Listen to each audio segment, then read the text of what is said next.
अस्सलामुअलैकुम। तो इस वीडियो के अंदर हम लोग एग्जैक्ट डिफरेंशियल इक्वेशन का एक और क्वेश्चन जो है वो कंटिन्यू करेंगे।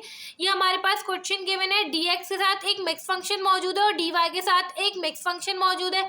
हम जब सबसे पहले मिक्स फंक्शन देख ले dx और dy के साथ, तो हमें एग्जैक्ट डिफरेंशियल इक्वेशन एक दफ़ा चेक कर लेनी है कि कहीं ये एग्जैक्ट तो नहीं है। चेक करने का तरीका हमारे पास क्या होता है कि भाई ये रहा हमारे पास तरीका, जो dx के साथ जो चीज़ लिखी हुई होती है वो m कह देते हैं, हम उसको dy के साथ n कह देते हैं, और जो dx के साथ वाला फंक्शन होता है उसे y के लिहाज से डिफरेंशिएट करेंगे और dy के साथ वाले फंक्शन को x के लिहाज से करेंगे। तो हम यहाँ पे कर लेते हैं। सबसे पहले हमारे पास डाबा m ओवर डाबा y हो जाएगा, मतलब कि x वाली चीज़ को हम किसके लिहाज से करेंगे, y के लिहाज से। जैसे इसको y के लिहाज से डिफरेंशिएट करेंगे तो ये तो एज अ कांस्टेंट ट्रीट होगा, क्योंकि इसमें y है ही नहीं।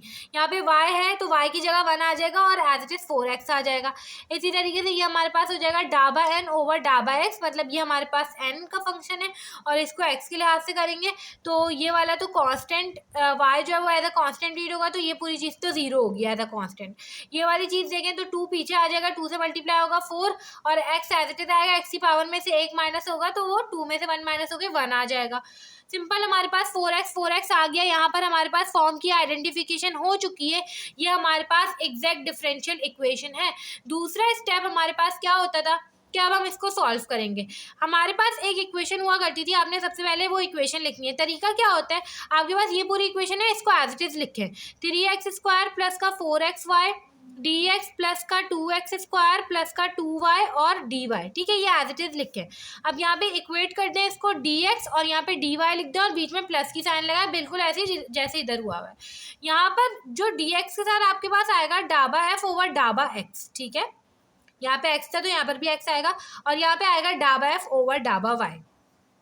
असल में मुझे f निकालना है, ठीक है, तो मैं f कैसे निकालूंगी, f भी बाद में जाके एज अ कांस्टेंट ही ट्रीट होगा, मगर अभी के लिए आप इतना ध्यान में रखें कि f अभी निकालना है, ठीक है, क्योंकि ये हमने खुद से सपोज किया है ना, ऐसे ऐसे खुद से फंक्शन नया आ गया और ये वो, तो आगे जाके हम इसे कांस्टेंट ही ट्रीट करेंगे जब फाइनल आंसर निकालेंगे तो, ठीक है। अब देखें होगा क्या कि यहाँ से मुझे दिख रहा है कि ये पूरी टर्म जो है वो इसके बराबर है और ये पूरी टर्म जो है वो इसके बराबर है, तो सिंपल यहाँ पे ये पूरी चीज़ इसके बराबर हो गई और ये पूरी चीज़ किसके बराबर हो गई, इसके बराबर हो गई। तो डाबा f ओवर डाबा x बराबर आ गया 3x² प्लस 4xy के, और डाबा f ओवर डाबा y बराबर आ गया 2x² प्लस का 2y के, ठीक है। अब सिंपल हमने क्या करना है कि मेरे पास ऑप्शन है, या तो मैं इसको इंटीग्रेट कर दूँ विथ रिस्पेक्ट टू x, या तो मैं इसको इंटीग्रेट कर दूँ विथ रिस्पेक्ट टू y। ये डाबा वाली चीज़ें खत्म हो जाएंगी, ये खत्म हो जाएगा अगर मैं ये वाला ऑप्शन सेलेक्ट करूँ, तो सिंपल मेरे पास f निकल के आ जाएगा। आपकी मर्जी, आप यहाँ से f निकालें या यहाँ से f निकालें। मेरी आदत है कि मैं x वाली इक्वेशन से निकालती हूँ, तो मैं सिंपल क्या करूँगी, इसको इंटीग्रेट कर दूंगी, x के लिहाज से करेंगे, ठीक है, x के लिहाज से इंटीग्रेट करेंगे तो ये x और x ये चीज़ तो खत्म हो जाएगी, यहाँ पे सिर्फ f रह जाएगा। इधर जब हम x के लिहाज से करेंगे तो ये 3 एज अ कांस्टेंट बाहर आ जाएगा, और जब हम x² को इंटीग्रेट करेंगे तो x³ ओवर का 3 आ जाएगा। ऊपर भी पावर में 1 प्लस करेंगे, नीचे भी पावर में 1 प्लस करेंगे, 3 से 3 कैंसिल हो जाएगा। यहाँ पे 4y एज अ कांस्टेंट बाहर आ जाएगा और x को इंटीग्रेट करेंगे तो x² ओवर 2 हो जाएगा। x की पावर 1 है, 1 + 1 और नीचे भी 1 + 1, तो 2 × 2 2 × 4, तो आंसर आ जाएगा मेरे पास x³ प्लस का 2x² y। ये मेरे पास आंसर आ गया। अब सिंपल हमने क्या करना है, जब हमने इसको इंटीग्रेट किया है तो आखिर में +c भी आता है ना आंसर के साथ, तो +c की जगह मैं +h(y) लिख रही हूँ, ठीक है।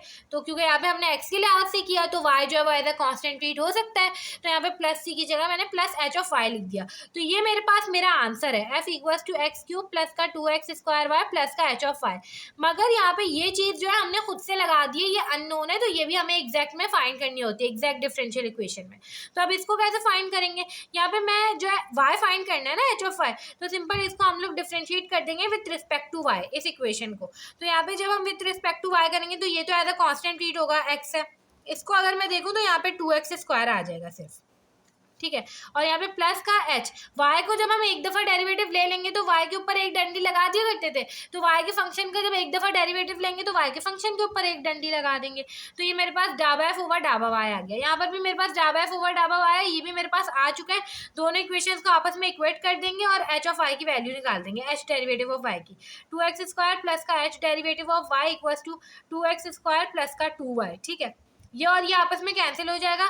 h derivative of y equals to 2y, ये मेरे पास है d, और ये हो जाएगा h of i dh over dy, कुछ इस तरीके से ये, ठीक है। तो सिंपल अब मुझे क्या करना है कि यहाँ पे मुझे सिर्फ h चाहिए था, ये डिफरेंशिएशन वगैरह नहीं चाहिए थी, तो ये डिफरेंशिएशन यहाँ से खत्म करनी है।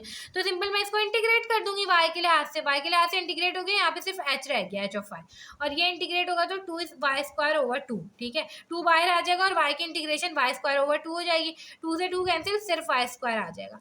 तो सिंपल ये जो y² है ये यहाँ पे पुट कर दें, तो ये हो जाएगा f equals to x³ plus का 2x² y प्लस का y², ठीक है।